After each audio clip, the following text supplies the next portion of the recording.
Hi guys, hope you all are doing well. Welcome to my channel. And if you are new to my channel, I am Sindhu from Hyderabad and currently living in New Jersey, United States.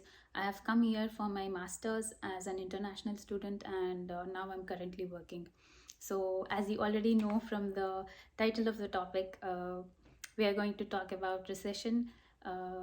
As we all know, there has been a lot of news about companies laying off employees in large numbers, uh, mainly the FANG companies, and followed by a lot of companies. Meta, Facebook has laid off 11,000 employees. Amazon is again planning to lay off 10,000 employees. That's a large number, and I think there would be one or two further more rounds of layoffs because usually layoffs is done in phases. Companies do not lay off people at once. There are a couple of phases in which the cost cutting procedure is done. Twitter, Gap, Lyft is a cab service company here. Even there were layoffs in Lyft company, and a lot of companies have been laying off employees. This is a result of an upcoming recession that the companies see. So let's first understand what is recession and what's driving companies to lay off a lot of employees. Recession is like the change of seasons, and one has to be definitely prepared for it mentally and financially. At the same time, it is nothing to be afraid of. It is a decline in economic performance, not in just a company or an industry, but country as a whole. Usually, in a recession, people save up more and there's no cash flow in the market. This in turn reduces the GDP of the economy, and the overall cash flow in the economy is all disturbed. And the decline in sale of businesses is what the companies have foreseen, and that is the main reason for layoffs, as payroll is the main expenditure of any business.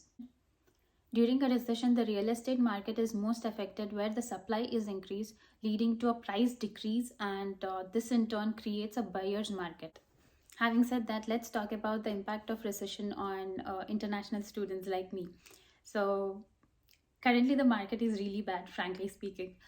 I am currently working, but let's see what the future holds. There have been a lot of layoffs. I've talked to my friends too. The market is really bad currently. No one knows what's going to happen next. But I would say it's time all of us pull up our socks and get ready to face the worst.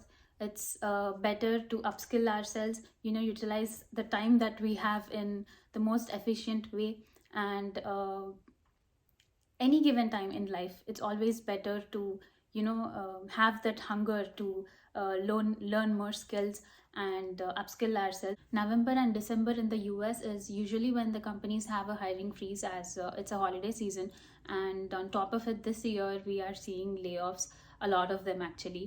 I personally feel that it's always better if we keep upskilling ourselves throughout our lives, uh, whether we are studying or working, irrespective of that, by taking additional courses. There are a lot of websites, Udemy, Coursera, and Skillshare. I personally take up additional courses in Udemy. So it's always better to have an edge over others. That way it broadens up our opportunities. And always remember that education and upskilling ourselves never goes in vain. You might not understand the importance of it at present, but then later on, when you realize that you have an edge over others, that's when you realize you did the good thing, managing your time efficiently by working on yourself, working on your communication skills, working on your certifications, working on your technical skills. So it is always better to use time efficiently and scale up yourself. Even though there are layoffs going on in the market, there are a lot of companies that are still hiring people. So uh, look for people in your contacts or who could give you a referral to fetch a job. And also there are recession proof industries such as healthcare, education, and social media, which I think one could fetch a job in. Having said that, it's always better to prepare for the worst and save up enough money, and also invest smartly. And for students who are getting graduated in the upcoming months, check with your universities if you can postpone your course a bit by taking up additional credit courses. This way, this can give you a buffer for a couple of months until the economic situation is normal. And for students who are planning for their masters in spring 2023, I don't see any problem with that. By the time they get graduated, the economy would be fine. So I think it is not a real problem for incoming students. But for those who are getting graduated in November, December, or sometime next year, things might be a little hard. But then do not lose hope. Always remember to upskill yourself, prepare for the worst, and keep applying as many jobs as you can. And do not forget that if you've come this far, sky is the limit. Keep working hard, and you'll get there where you want to be. All right, that's it for today's video. I hope you liked it, and do give me a thumbs up and like, share, and subscribe, and share it with your friends or family if you think it could be useful to anyone. Also, do let me know in the comment section what kind of videos you would like to watch more. Thank you. Bye.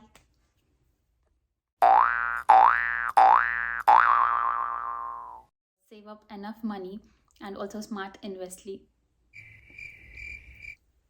smartly.